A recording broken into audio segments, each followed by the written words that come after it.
right, thanks everyone for organizing and then reorganizing this. My talk is going to discuss sort of the importance of understanding the Chinese life cycle from an emic perspective and how we might access that archaeologically. So one thing that the archaeology of the Chinese diaspora has done really well, and we're still continuing to see that in all of these talks today, is to try to get at local Chinese conceptions of different kinds of identity categories. So I think everyone has done some sort of tackling of race and ethnicity. We've got a very long history of looking at gender, and we see this today too in Molly's talk about polybemus, and even getting into conceptions of Chinese masculinity, a lot of stuff on class, labor, occupations, and stuff on personhood. And in terms of age, we do get looks into Chinese childhood and Chinese death and ancestorhood. But in continuing to look at the kinds of demographics and trends we see in the Chinese diaspora, one thing that is abundantly clear is that age becomes an important aspect of these demographics, something that we've identified locally, across states, sort of nationally. What we end up with is a very rapidly aging and increasingly male population as a result of the 1875 Page Act and the 1882 Chinese Exclusion Act, which essentially mean no new Chinese children are being born in the United States, and far fewer young immigrants are able to come to the United States. So in my own research in Nevada and California, in the 1870s and 1880s, we start with these really large, robust populations of men and women in their 20s and 30s. And then, the 1900s, we start getting up into the 40s and 50s. And by 1920, my census is showing 2 or 3 sort of 60 and 70-year-olds. So age is becoming, and especially ideas of old age, is becoming a key factor in Chinese populations in the United States. But no one's really sort of addressing what that might mean. And this is a problem across archaeology in general. There's a lot of work on childhood as an important archaeological research area, but there's very little on archaeology of the elderly. We know old people exist. I mean, that's kind of the goal, right? You survive your childhood and get to live into a ripe old age. So we know demographically that there are elderly people. And this is a common theme in like bioarchaeology, trying to age populations in cemeteries, but there's little research on what that might mean culturally. What are different local cultural conceptions of what it means to be old? And these 3 articles, Appleby, Lucy, and Wellender, are only the 3 that I've really found that argue for a specific archaeology of old age as a category of life. And what we end up with then, if we don't explicate what it means to be old, is we end up either sort of normalizing these categories, that being old is whatever being a child or an adult is not, or invisibilizing these populations by just giving them a number, or creating biased ethnocentric ideas of old age. All the kinds of things that people have talked about in terms of masculinity, or femininity, or any of these other kinds of identity categories that we have done such a good job of trying to figure out what they mean, rather than these larger universal ideas, but no one's really necessarily doing that with elderhood. Hey, Emily, and so I'm going to interrupt you for a second. Yes? I think your slide presentations, do you want it to be on the full screen and not the... Oh, yes, mode? Sorry.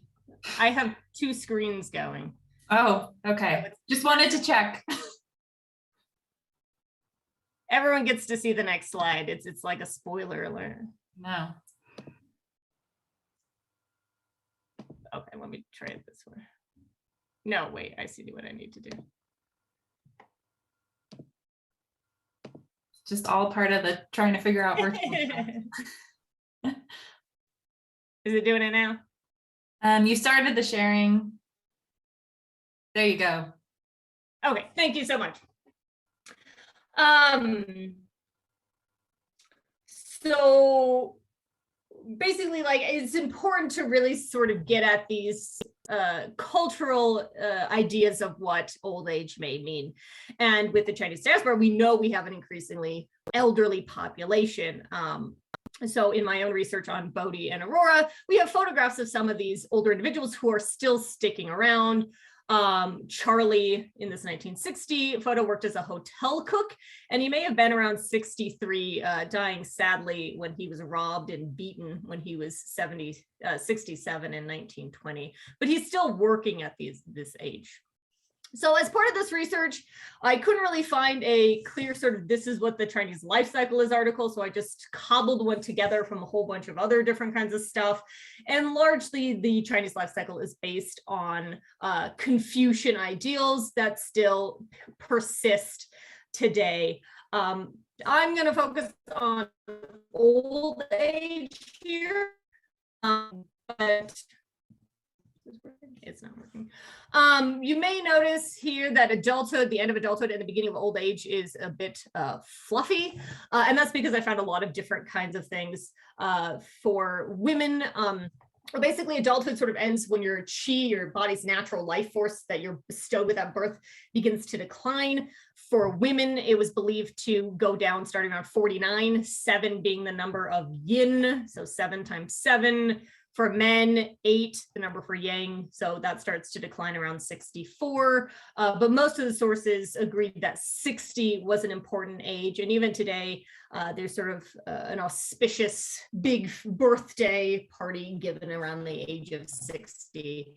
So around 50 to 60, you start to enter out of adulthood and into this sort of category of old age. But all of these parts of the life cycle are really heavily connected. If you don't fulfill your responsibilities in adulthood, as we'll see, you're not really going to get the ideal old age. And all of this, of course, is heavily tied up in gender and class. You think about Chinese foot binding, which is for females and wealthy females at that. So the ideal is never going to be attainable for everyone, but I think it's important, just like we talk about the American dream, important to know what this might look like. And a lot of this is based on biology and chronology. But culturally, we see old age being an important time of a transition of generations. If you fulfilled your responsibilities in adulthood and had a son, he will bring in his wife into your household, creating a multi-generational household, and they will take over all the responsibilities that you had, and you can transition into a time of basically rest, relaxation, leisure, as the filial piety shifts in your direction, and your daughter-in-law will take over the household responsibilities, your son will take over all the economic responsibilities, and you get to gain all that respect. And this transition of generations allows you to have the rest and relaxation earned by a life well lived. But it is very patriarchal, as you can see. Women throughout their life have their 3 obediences to the men in their lives: their father, their husband, and then if her husband dies in old age, she then defers back to her oldest son. So that gender generational divide is coming in here as well. But ideally, she wouldn't necessarily have to do any of the housekeeping, because she would have a daughter-in-law to do that. So with these multi-generational households, you'll often end up with multiple elder people in a household. If you have kids around 20, 25, your parents might still be alive by the time your kids are getting married. So as long as the parents are still alive, son is always a boy. So even though you might be of elder retired age, your parents are still going to be part of that household. So that filial piety, that deference continues up the generations. And so a young or an elderly man still may need to show that deference and filial piety to any older generations that are still in the household. So these multi-generational, cross-generational households are really important to keeping the life cycle going and keeping that respect and honor going. So ideally, your parents would live long enough for you to still sort of behave and defer to them as a child, even if you have your own grown children in the household. So this would be what sort of an ideal elderhood would look like. Deferring to any older generations while still getting the respect and leisure provided by your next generations, which, as we may know, is not necessarily accessible as a result of the 1875 and 1882 Chinese Exclusion Act here in the United States. So the question then is, this is an archaeology session, how might we address issues of old age archaeologically now that we have sort of a baseline of cultural expectations? And I've just been sort of thinking through over the past couple of years how this might work. And I came up with sort of 4 ideas. If you've got anything else, please send it my way. But one, archaeologically, obviously, we can look at artifacts. So if there are any artifacts advertised to the elderly or targeted towards issues more common in older populations, especially if they are still working into their 60s and 70s, you've got arthritis and other kinds of aches and pains.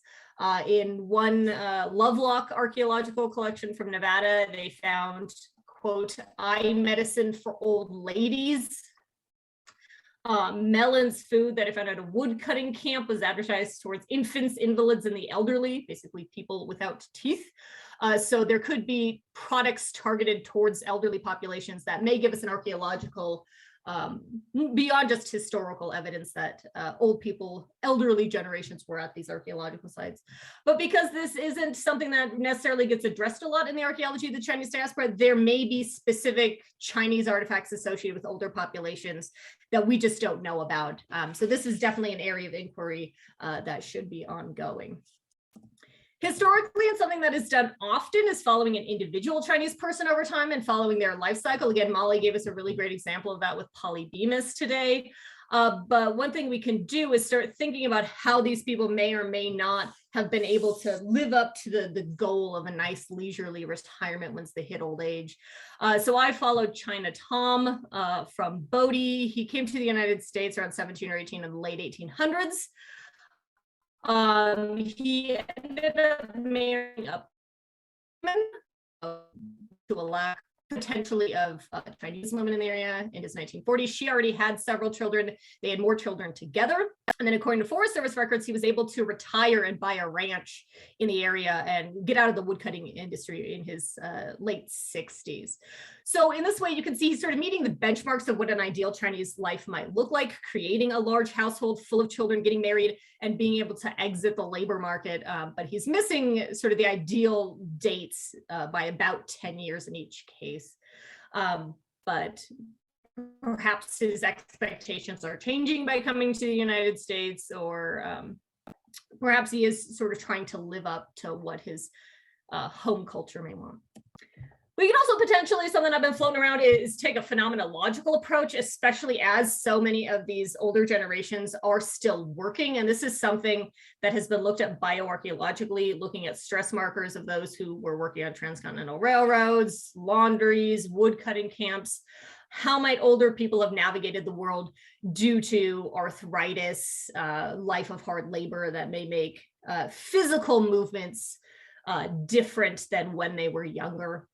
We might also look psychologically, if they did have this idea that they could get married, have kids, but they're not able to do so, that might have a psychological impact on how they sort of experience the world and their later retirement. There are stories, for example, of Chinatowns throughout the American West where older Chinese men, for example, will sort of adopt the local children and give out candy at Chinese New Year, and perhaps creating a more found family when they're not able to create one biologically. So phenomenologically, we might just look at how physical and psychological stresses may have changed the way that they viewed and experienced the world. And then finally, maybe we just can't do it. Maybe this isn't a question that can't be explored archaeologically. Maybe the same kinds of artifacts associated with elder Chinese individuals are the same as those associated with adult Chinese individuals. But for me, that doesn't necessarily negate the importance of knowing this information, that Chinese culture has different ideas of what Western ideas of old people being burdens and people who are no longer, as Lucy pointed out, they're non-productive members of society, that adulthood creates different expectations of elderhood and retirement than Western cultures do. And maybe just knowing that these older populations may have different ideas of what old age look like compared to the Western people around them is enough just to have that understanding, even if it's not a question that we can answer archaeologically. So this is something I've been working on for a while. It was rejected 3 times from a journal, which made me sad. But again, I don't think this makes it any less important. So if you have any other sources, please send them to me. It's something I've been, continuing to look into over the past couple of years. And I have like an entire 30-page paper about the Chinese life cycle and like naming ceremonies and capping, prescriptions against what women should do when they're pregnant in order to have a healthy baby. So I'll probably just at some point toss that up onto ResearchGate. But if you do have any other sources, please send them my way. Because again, I think this is really important to get at these changing expectations from the sort of transnational view that Chinese diaspora archaeology has done so well. That's all I got. Thank you so much for having me.